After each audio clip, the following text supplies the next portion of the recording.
Well, new tonight, saving the Strip. Metro Police is pushing to try to keep violent crime from taking over the Strip. And 13 Action News anchor Jackie Kosick now joins us live to explain with what exactly is changing here. Jackie, a lot of people paying attention to this one. Absolutely. Trisha and Todd, leaders across the city say that tackling this issue of violence is imperative to our city's ability to bounce back during and after this pandemic, because we all know just how important the Las Vegas Strip is to our economy.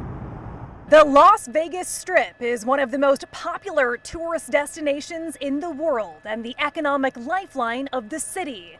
Now it's facing down two opponents at once: COVID-19 and violence. This has been something that's unprecedented, and it's something that I didn't think that I would ever see in my lifetime. Larry Hadfield with the Las Vegas Metropolitan Police Department says the months-long shutdown of the Strip set up a recovery process leaders are still figuring out. You have the hotels opening, and you're drawing these crowds of folks that have been cooped up in different states. Hadfield says tighter restrictions in California have drawn a different crowd, in some cases including gangs.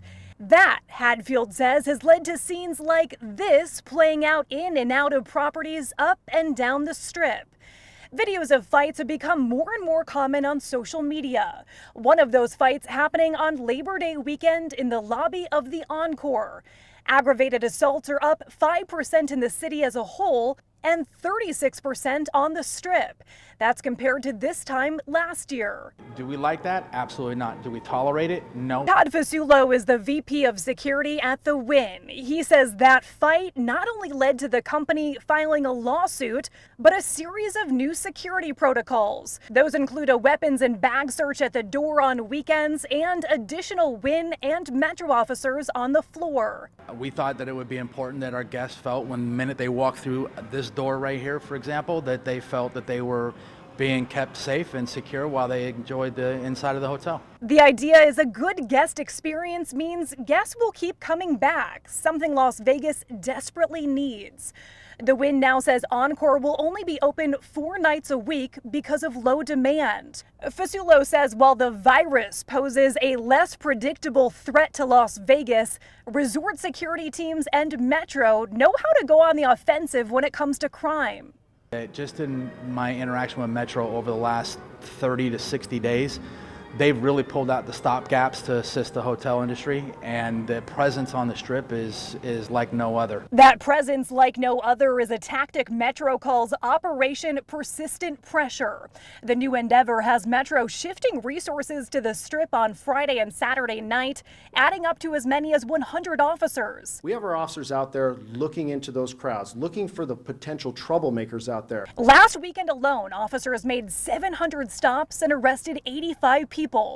Hadfield stresses this is not profiling and says stop and frisk doesn't exist. Officers need to have probable cause, reasonable suspicion, or make a consensual stop. People that think that they're getting picked on, I would say this: look at your behavior before you start picking on the police as far as why are they looking at me? Look at what you're doing. And if those individuals that are complaining are the ones that are in the fights, the ones that are in these type of disturbances where shootings are occurring, that's exactly where the police need to be. It's not for the folks just out there walking around having a good time. It's for those individuals who are out there causing the problems. Now, Metro and these resort security teams are really working in concert to tackle this issue of violence. And Todd Fasulo told me that between county, resort, and Metro surveillance cameras on the Strip, there's really nowhere you can go up and down the Strip without being seen and possibly tracked. Reporting live, Jackie Kosick, 13 Action News.